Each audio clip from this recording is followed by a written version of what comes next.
I think there was a moment when I first started.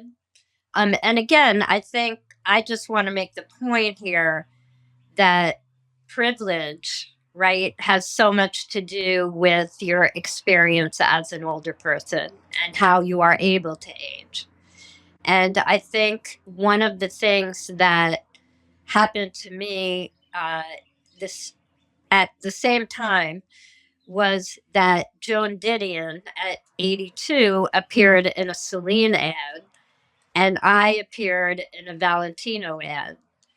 And I think the takeaway at that moment in time, because some of the blogs for younger women like Man Repeller, they went crazy over this because basically, if you're a smart, you know, unsmiling older woman, that you could be cool. So I think there was an opening. And like you said, I happened at the right cultural moment. And so I think for a couple of years, there was some real change. But I feel actually that we're back in a very, very ageist time with a lot of young people being very terrified of being old and doing all sorts of things to themselves in order to stave that off. I feel like we have two stories about how to be old. One is that just forget about it. You're going to be a drain on society, the gray tsunami. You're going to take from all the future generations. You're going to be depressed. You're going to be demented. You're going to be ill. You're just going to have a terrible life when you get old. And then the other one is, well, if you do all these things, you can look perfect and you could look young for a longer amount of time and everything will be fabulous. And neither one is the story of what it means to be old. And I think um, there's a great analogy for, I think, what it means, and it's used in design thinking. It's called the rose, the thorn, and the bud. And so there are a lot of amazing things about aging. There, like you Give do me your not, top three. Give me your top oh, three. you don't care what other people think, not in a bad way, that you're not compassionate.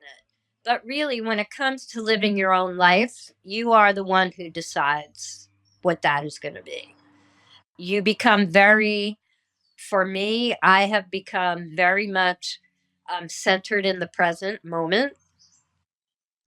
and very much valuing every second of the day.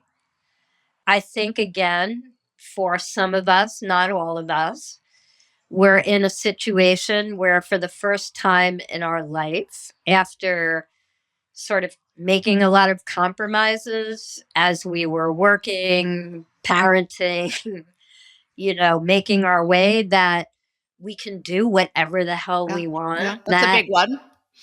That's an amazing gift. But there's realities of getting old, right?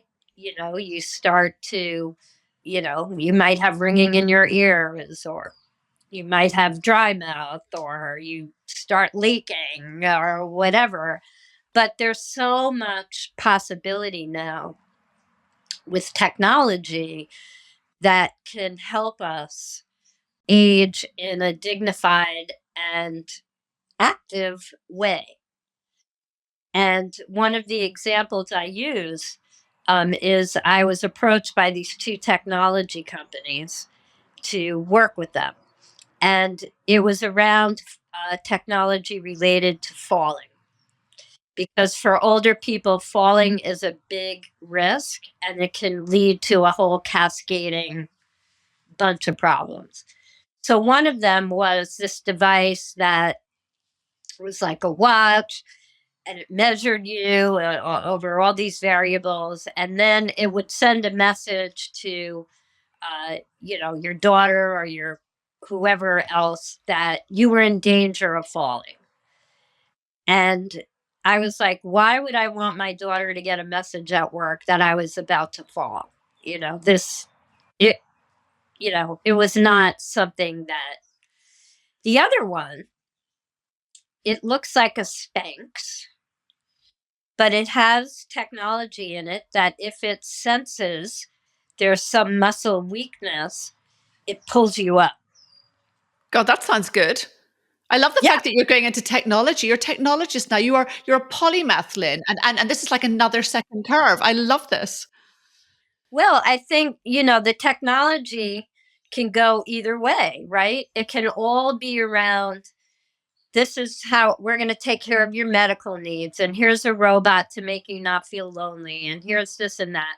But then there can be what I call life-giving technology, which is like the falling device that pulls you back up.